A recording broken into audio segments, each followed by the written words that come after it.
Assalamualaikum warahmatullahi wabarakatuh. Halo semuanya, nama saya Keisha Agustin dengan NPM 2512123. Saya dari kelas 34B. Hari ini kita bakal belajar tentang bentuk negara.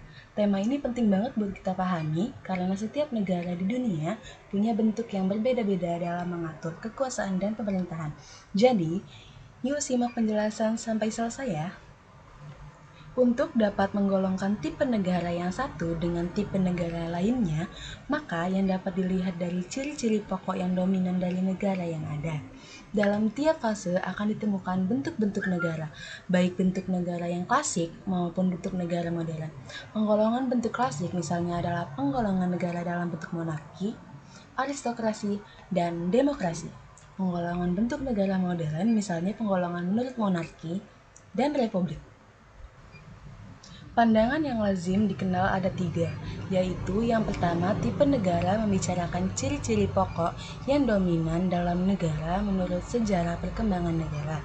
Yang kedua, bentuk negara membicarakan mengenai negara baik secara sosiologis maupun yuridis.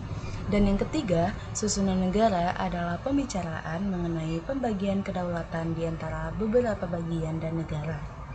Bentuk negara adalah merupakan batas negara peninjauan secara sosiologis dan peninjauan secara yuridis mengenai negara. Disebut peninjauan secara sosiologis jika negara dilihat secara keseluruhan. Dan disebut peninjauan secara yuridis jika negara hanya dilihat dari isinya ataupun strukturnya. Jika bentuk negara dilihat secara sosiologis, akan terbagi menjadi 2, yaitu negara kesatuan atau negara federal. Namun, jika dilihat dari isinya atau strukturnya, maka akan tertuju pada bentuk negara monarki, tirani, aristokrasi, oligarki, plutokrasi, politea, dan demokrasi. Jimli Asyidiki dalam bukunya yang berjudul Pokok-Pokok Hukum Tata Negara Pasca Reformasi membedakan adanya 4 macam susunan organisasi negara. Yang pertama adalah negara kesatuan. Negara kesatuan ialah bentuk negara di mana wewenang legislatif tertinggi dipusatkan dalam satu badan legislatif nasional atau pusat. Kekuasaan terletak pada pemerintah pusat dan tidak pada pemerintah daerah. Pemerintah pusat mempunyai wewenang untuk menyerahkan sebagian kekuasaannya pada daerah berdasarkan hak otonomi. Negara kesatuan dapat dibedakan dalam 2 bentuk.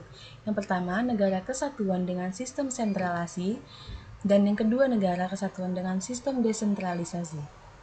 Yang kedua adalah negara federal. Negara federal dilihat dari asal-usul kata federal, berasal dari bahasa Latin atau feudus yang memiliki arti liga.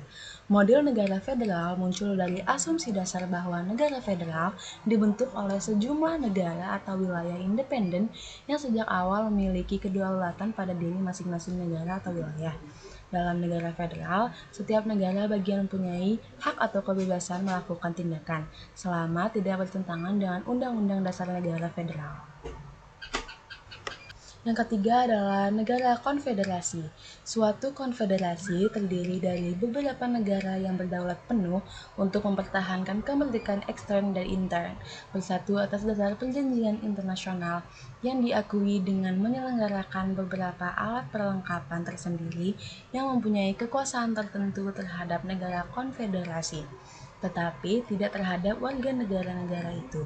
Sebab-sebab dari terbentuknya suatu konfederasi adalah beberapa kepentingan bersama yang tertentu atau karena perkembangan sejarah. Yang keempat adalah negara dominion.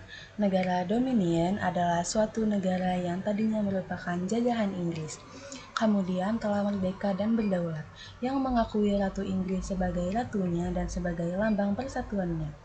Negara-negara dominion tergabung dalam suatu gabungan yang bernama The British Commonwealth of Nations, yang berarti negara-negara persemakmuran.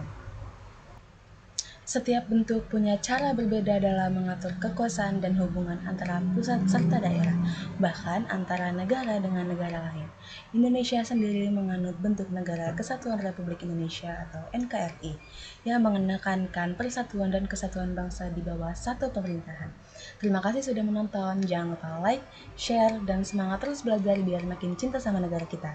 Wassalamualaikum warahmatullahi wabarakatuh.